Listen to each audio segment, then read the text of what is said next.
Assalamualaikum warahmatullahi wabarakatuh. Saya Rizal Fikri Fadli dari Fakultas Hukum kelas H dengan NIM 20211011031139. Perkenalkan, nama saya Muhammad Akmal Yudhistira Gibrani dari kelas H Ilmu Hukum dengan NIM 20211011031193. Di sini kita akan menjelaskan tentang tinjauan singkat kejahatan dan kriminologi. Pertama-tama, saya ingin menjelaskan tentang kejahatan. Kejahatan adalah pemahaman sederhana tentang kehidupan, adalah mengenai keseimbangan, bahwa segala sesuatu diciptakan secara berpasangan dan penuh keseimbangan. Ajaran kuno tentang baik dan jahat dan bentuk keseimbangan lainnya akan tetap melekat baik diajarkan melalui agama, filsafat maupun ilmu pengetahuan. Logika tentang baik dan jahat sudah melekat secara psikologis di alam bawah sadar masyarakat, bahwa untuk disebut jahat maka harus ada yang baik. Tidak ada yang baik jika tidak ada yang jahat. Kesimpulannya, kebaikan akan ada jika ada kejahatan. Artinya, kejahatan tidak akan pernah bisa dihilangkan jika semua manusia menginginkan kebaikan. Pertama-tama, saya ingin menjelaskan pengertian kejahatan menurut Sujono. Secara tata bahasa, pengertian dari kejahatan ialah sesuatu perbuatan atau tindakan yang jahat yang bisa diketahui atau didengar perbuatan kejahatan seperti pembunuhan, pencurian, penipuan, penculikan, dan lain-lain yang dilakukan oleh manusia itu sendiri. Yang kedua, menurut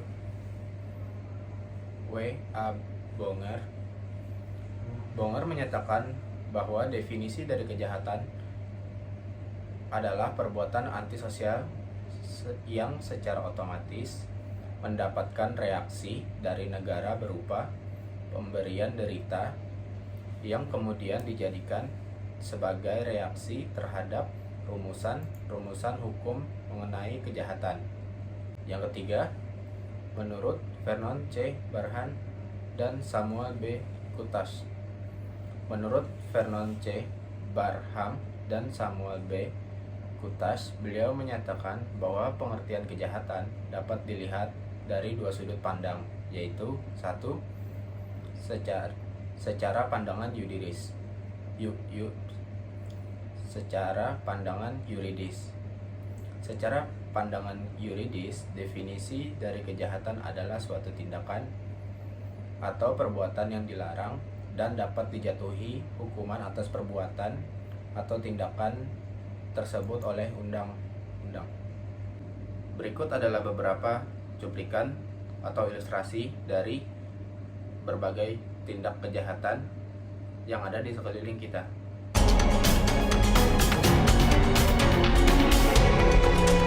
CCTV merekam aksi seorang pria memasuki sebuah warung kopi di Jalan Letda Nasir, Kecamatan Gunung Putri, Kabupaten Bogor, Jawa Barat, sambil mengacungkan celurit pada Jumat dini hari. Sambil mengancam, pelaku meminta ponsel korban yang tengah minum kopi di lokasi. Korban akhirnya menyodorkan uang Rp50.000 dan langsung dirampas pelaku yang kemudian kabur bersama temannya yang menunggu di sepeda motor di luar kedai kopi. Minggu siang, pemilik warung memastikan ciri pelaku begal berperawakan tinggi dengan postur tubuh gempal. Wilayah ini juga disebut rawan disatroni perampok dengan modus serupa lantaran beberapa kali kejadian menyasar ponsel korban. Lagi ngopi, jadi customer lagi main handphone. Dari belakang sebelah sini itu dia langsung ngeluarin barang, Bang, langsung ngeluarin celuritnya untuk minta handphonenya tersebut. Kejadian ini sudah dilaporkan korban ke polisi dengan menyerahkan bukti rekaman CCTV. Sementara kasus itu kini didalami oleh Satreskrim Polsek Gunung Putri. Tim Liputan CNN Indonesia.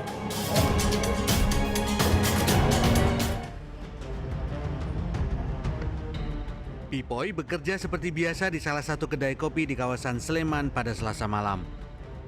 Padahal sehari sebelumnya, mahasiswi yang nyambi kerja ini baru saja menjadi korban kejahatan jalanan yang dikenal di Yogyakarta dengan nama klidik. Ia dilukai tanpa alasan oleh sekelompok orang bersepeda motor. Bekas luka masih terlihat di tangan kirinya yang hanya ditutup dengan pembalut luka. Mahasiswi sebuah perguruan tinggi swasta ini menuturkan ia menjadi korban kejahatan di underpass Kentungan Sleman tak jauh dari tempatnya bekerja pada Senin sekitar jam 6 petang.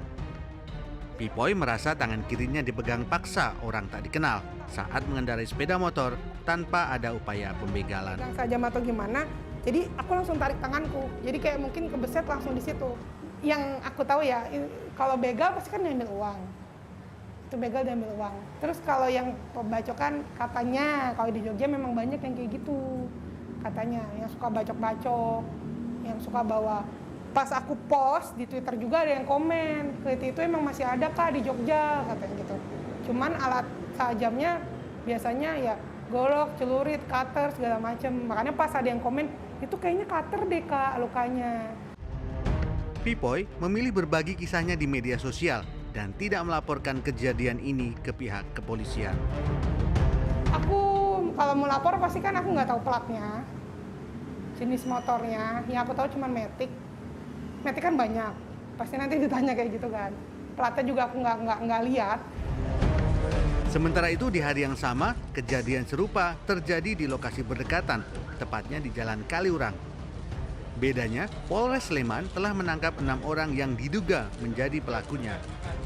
1 diantaranya masih berusia anak. Ke-6 orang pelaku sudah ditetapkan sebagai tersangka dan ditahan di Mapolres Sleman. Mereka diancam hukuman maksimal 12 tahun penjara dan denda 100 juta rupiah. Barang bukti yang berhasil kita amankan. Yang pertama adalah sebilah apa ini namanya? Celurit ya. Celurit ini yang digunakan oleh tersangka RM untuk melukai korban.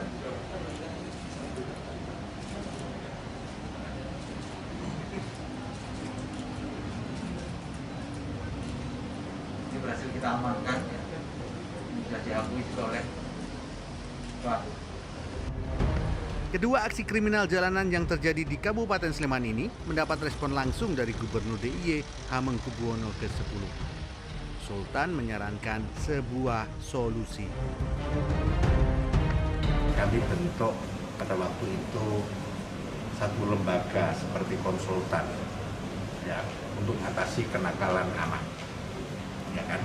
Tapi akhirnya juga kita harus bicara dengan orang tua, bicara dengan saudara kalau dia punya kakak, punya adik. Jadi semua itu harus kita kumpulkan, kita beri pemahaman untuk dialog. Ya memang tidak mudah kalau seperti ini hanya satu keluarga, nanti 10 orang, ini kan berarti ke 10 kepala keluarga gitu. Kan? Tapi memerlukan biayanya pada waktu itu mereka minta begini ini 3-4 juta menangani satu keluarga itu gitu. Bagi saya itu masih terlalu mahal. Aksi kejahatan jalanan yang dikenal dengan nama klite ini mempunyai beberapa ciri yang sama, yaitu korbannya acak, dilakukan secara berkelompok, dan naik sepeda motor. Tim Liputan CNN Indonesia, Daerah Istimewa Yogyakarta.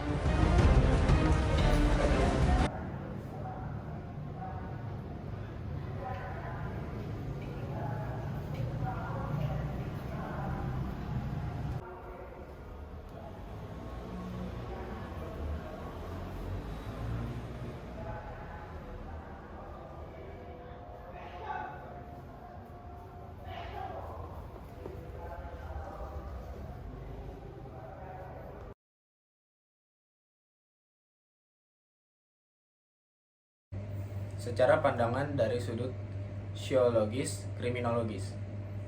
Secara pandangan dari sudut sosiologis, pengertian dari kejahatan adalah suatu perbuatan yang menunjukkan gejala-gejala tentang suatu yang mendalam, yaitu mendapatkan situasi-situasi tertentu yang dapat diterima dengan baik oleh masyarakat.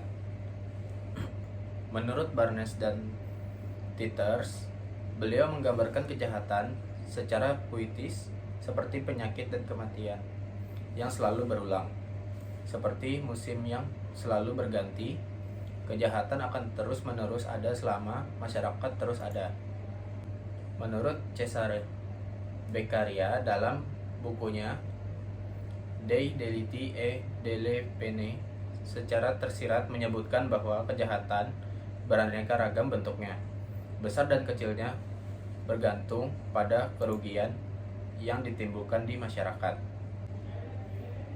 Dari sudut pandang psikologi, kejahatan memang adalah perbuatan yang dilakukan oleh seorang penjahat yang diperbuat dari orang-orang yang sama dengan kita. Kejahatan dari sudut pandang masyarakat adalah suatu perilaku menyimpang. Sedangkan dari sudut pandang legal sosial adalah setiap perbuatan atau kegagalan untuk melakukan suatu perbuatan yang dilarang atau diharuskan oleh undang-undang. Akan tetapi, menurut pandangan Mabel Elliott ini tidak memandang permasalahan kejahatan, akan tetapi kejahatan dipandang sebagai objek utama kriminologi. Dalam perspektif kejahatan formal atau kejahatan yang dilarang oleh undang-undang yang berupa perilaku penyimpangan dalam masyarakat. Menurut tinjauan Bom Harley lebih sederhana dalam menerjemahkan perihal kejahatan. Kejahatan dapat ditinjau dari dua macam pengertian sosial dan pengertian hukum. Dalam pengertian sosial, kejahatan adalah perilaku yang melanggar norma-norma sosial, atau lebih sederhananya dapat dikatakan sebagai perilaku antisosial. Pengertian hukum atau hukum pidana dilakukan tanpa hak atau izin dan dijatuhi hukuman oleh negara. Nah, dari pendapat ini kemudian dijadikan landasan untuk membedakan antara kejahatan dan tindakan pidana. Kriminologi membedakan antara kejahatan dan tindak pidana karena ruang lingkup dari objek kajian kriminologi adalah kejahatan bukan tindak pidana. Pendapat Edwin H. Sutherland, Donald Tracy memberikan beberapa kriteria perbuatan yang dikategorikan sebagai kejahatan. Akan tetapi ada perbedaan sedikit, yaitu pendapat tersebut tidak membedakan antara kejahatan dan tindak pidana sehingga pendapat tersebut kurang relevan untuk mendefinisikan kriteria kejahatan menurut masyarakat. Walaupun setiap perbuatan yang dianggap kejahatan di suatu masyarakat dapat dimaknai berbeda oleh masyarakat lainnya. Namun, pedoman universal yang sekiranya dapat dipergunakan sebagai arahan dan perbuatan yang dikategorikan kejahatan oleh masyarakat adalah ketika perbuatan tersebut 1. Merugikan masyarakat atau anggota masyarakat. 2. Dicela sebagai perbuatan yang tidak terpuji oleh masyarakat. 3. Diatur sebagai perbuatan yang terlarang dalam norma masyarakat. 4. Memiliki ancaman sanksi dan pelanggarannya. Alasan mengapa perlu dibedakan antara kejahatan dan tindak pidana adalah yaitu karena kedua ilmu ini saling berkaitan dengan kedudukan kriminologi dan hukum pidana dalam disiplin keilmuan serta objek kajian kriminologi sebagai disiplin ilmu. Pernyataan paling penting, apakah mempelajari kejahatan sama halnya dengan mempelajari kriminologi? Jawaban dari pertanyaan tersebut adalah tidak. Sebab manusia tidak mempelajari kejahatan sejak era Yunani kuno. Bahwa mempelajari kejahatan sama dengan mempelajari kriminologi. Pada era Yunani kuno, manusia menganggap kejahatan adalah hal yang lumrah sehingga tidak menarik untuk diteliti dan dipelajari. Masyarakat lebih tertarik untuk mempelajari ilmu-ilmu alam, ilmu pasti, ilmu filsafat, dan ilmu politik. Kejahatan belum dipelajari oleh manusia, terlebih kriminologi sebagai cabang disiplin ilmu. Menurut Romli Antamasasmita, beliau berpendapat kriminologi harus merupakan suatu kontrol sosial terhadap kebijakan dalam pelaksanaan hukum pidana. Dengan kata lain, kriminologi harus memiliki peran antisipatif dan reaktif terhadap semua kebijakan di lapangan hukum pidana. Setelah tadi dijelaskan tentang tinjauan singkat tentang kejahatan dan kriminologi, di sini saya akan menjelaskan tentang tinjauan singkat mengenai mazhab positif Italian. Yang pertama, mazhab positif Italian yaitu mazhab yang muncul di Italian sekitar pada abad 19. Mazhab ini bertitik tolak pada faham determinisme tentang manusia. Paham ini menggantikan doktrin kebebasan kehendak atau kita sebut dalam bahasa Inggrisnya the doctrine of free will. Bagi aliran positif, manusia dipandang tidak mempunyai kebebasan berkehendak, akan tetapi dipengaruhi oleh kondisi internal dan eksternal manusia itu sendiri.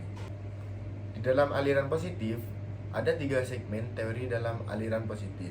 Yang pertama, segmen yang bersifat biologis. Pemikiran Lombroso mengenai ciri fisik penjahat. Yang kedua, segmen yang bersifat psikologis. Antara lain tentang psychological factor, antara lain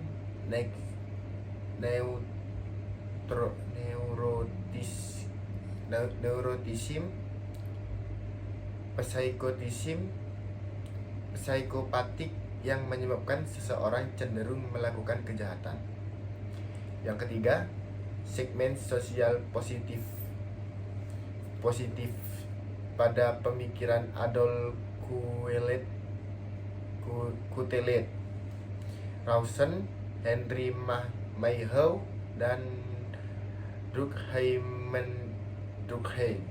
mengenai sosial faktor, antara lain poverty, membership of subcultural, low level of education, crowded cities, distribution of wealth, yang merupakan sebagian faktor pendorong terjadinya kejahatan.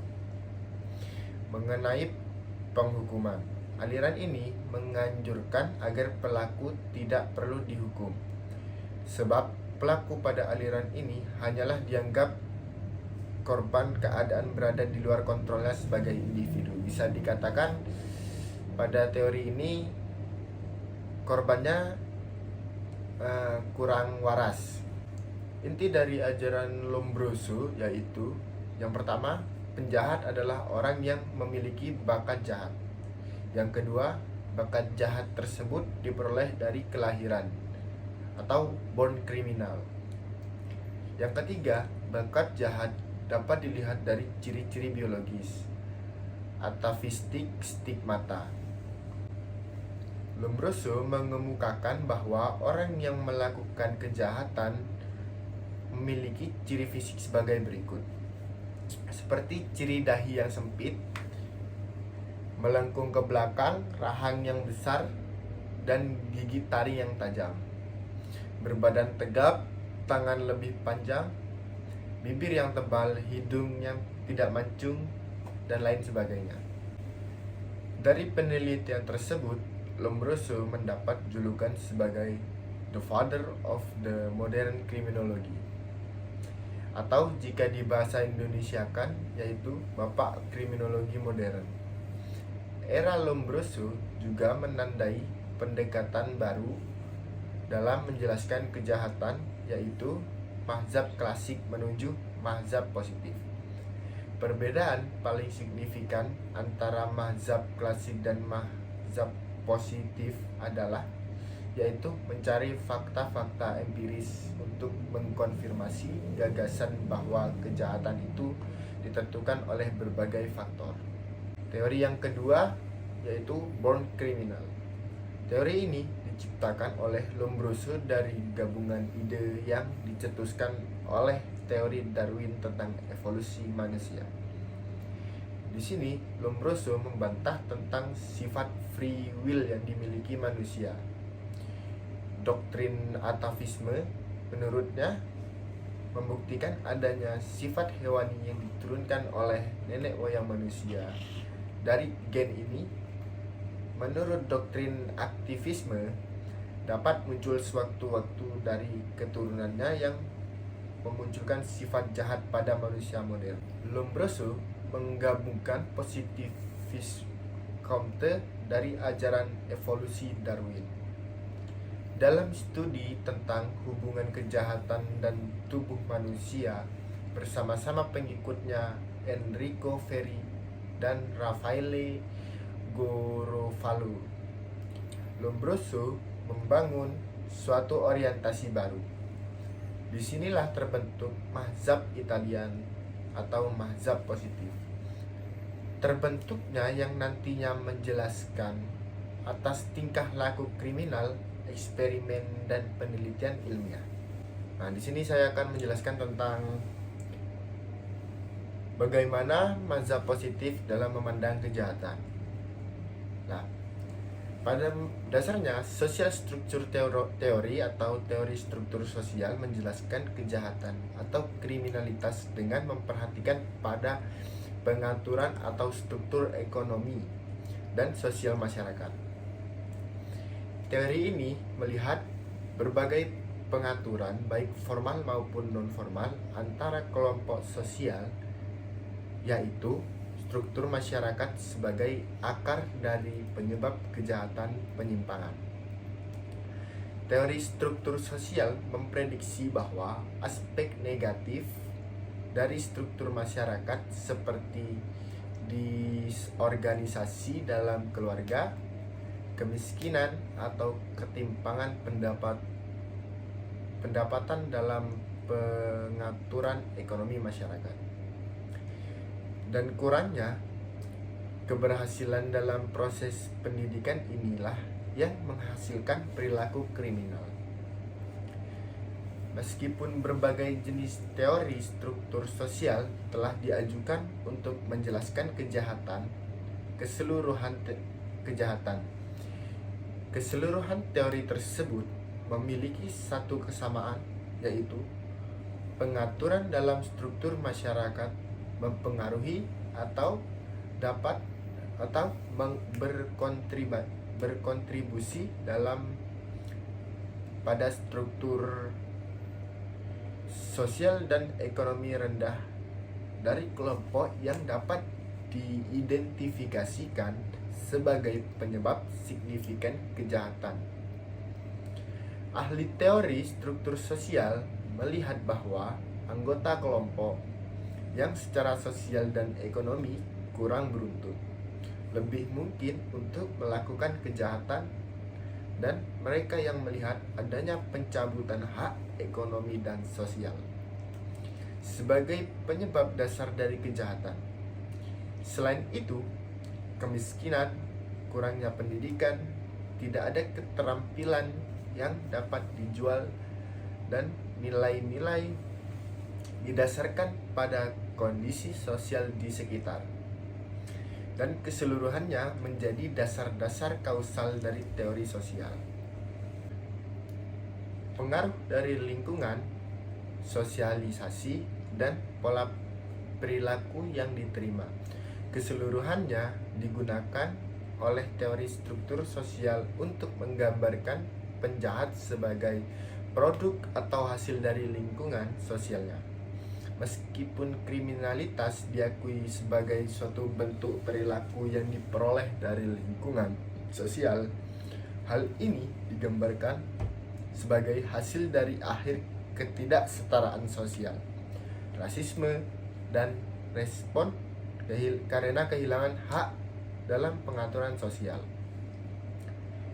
Demikian pula struktur sosial, sejauh tidak adil dan relatif tidak dapat diubah, diyakini dapat melenggangkan kondisi yang menyebabkan kejahatan. Akibatnya, dilihat dari perspektif struktur sosial, kejahatan sebagian besar dilihat dari fenomena kelas bawah, sedangkan untuk kelas menengah dan kelas ke atas umumnya diabaikan sebagai suatu hal yang kurang serius dan kurang berbahaya. Teori struktur sosial menekankan bahwa kemiskinan, kurangnya pendidikan, tidak adanya keterampilan yang dapat dipasarkan, dan nilai-nilai subkultur yang menyimpang sebagai penyebab mendasar dari kejahatan. Teori ini menggambarkan kejahatan sebagai hasil dari posisi individu dalam struktur masyarakat dan berfokus pada kondisi sosial dan ekonomi kehidupan. Di sini saya akan menyebutkan tokoh-tokoh yang berperan dalam masa-masa lingkungan. Yang pertama ada Alhassane 1843 sampai 1924. Seorang guru besar dalam ilmu kedokteran kehakiman di Perguruan Kriminal Internasional. Yang kedua ada G. Tarde 1843 sampai 1904. Menurut pendapatnya, kejahatan bukan sesuatu gejala yang antropologis, tapi sosiologis, yang seperti kejahatan-kejahatan masyarakat lainnya dikuasai oleh peniruan. Yang ketiga ada F. Turati 1857 sampai 1932.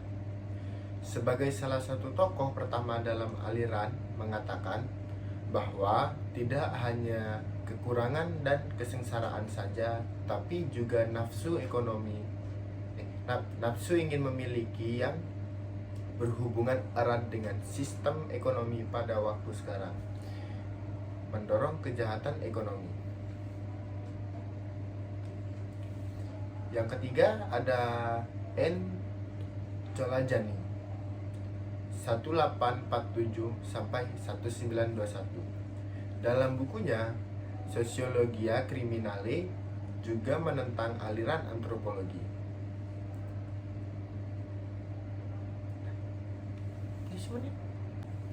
Di sini saya akan menyebutkan tokoh-tokoh yang berperan dalam mazhab lingkungan. Yang pertama ada Lachasane 1843 sampai 1924. Seorang guru besar dalam ilmu kedokteran kehakiman di Perguruan Kriminal Internasional. Yang kedua ada G. Tarde 1843 sampai dengan 1904.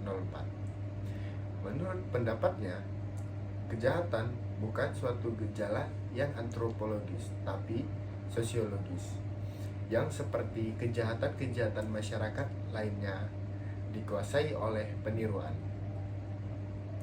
Yang ketiga ada F. Turati 1857 sampai dengan 1932.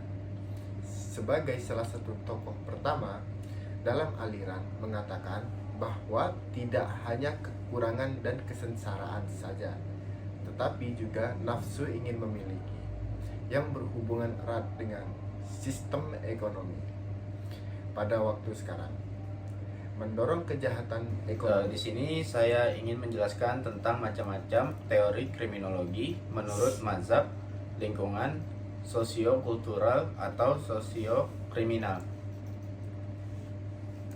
Yang pertama, anomie atau strain. Penganut teori anomie beranggapan bahwa seluruh anggota masyarakat mengikuti seperangkat nilai-nilai budaya, yaitu nilai-nilai budaya kelas menengah, yakni adanya anggapan bahwa nilai budaya terpenting adalah keberhasilan dalam ekonomi. Kedua adalah cultural deviance. Sedangkan penganut teori penyimpangan budaya mengklaim bahwa orang-orang dari kelas bawah memiliki seperangkat nilai-nilai yang berbeda, yang cenderung konflik dengan nilai-nilai kelas menengah. Ada 3 teori dari cultural deviance theories. Yang pertama, social disintegration. Teori ini memfokuskan diri pada perkembangan area-area yang angka kejahatannya tinggi yang berkaitan dengan disintegrasi nilai-nilai konvensional yang disebabkan oleh industrialisasi yang cepat meningkatnya imigran dan urbanisasi. Yang kedua, differential association. Teori ini memegang pendapat bahwa orang yang belajar melakukan kejahatan sebagai akibat hubungan dengan nilai-nilai dan sikap-sikap antisosial serta pola tingkah laku kriminal. Yang ketiga, cultural conflict. Teori ini menegaskan bahwa kelompok-kelompok yang berlainan belajar konduk, norm, atau aturan yang mengatur tingkah laku yang berbeda, dan bahwa konduk norm dari suatu kelompok mungkin berbenturan dengan aturan-aturan konvensional kelas menengah. Selanjutnya, social control atau kontrol sosial. Teori kontrol atau sering juga disebut dengan teori kontrol sosial berangkat dari suatu asumsi atau anggapan bahwa individu di masyarakat mempunyai kecenderungan yang sama, kemungkinannya menjadi baik atau jahat. Baik jahatnya seseorang sepenuhnya tergantung pada masyarakatnya. Ia menjadi baik kalau masyarakatnya membuat demikian. Ia pun menjadi jahat apabila masyarakat membuatnya begitu. Baik, sekian dari kami. Mohon maaf bila ada kurangnya dan ada kesalahan-kesalahan, dan juga bila ada hal yang kurang jelas. Pada intinya, hidup di dunia adalah jangan melakukan kejahatan jika tidak ingin terkena sanksi atau hukuman. Sekian dari kami. Wassalamualaikum warahmatullahi wabarakatuh.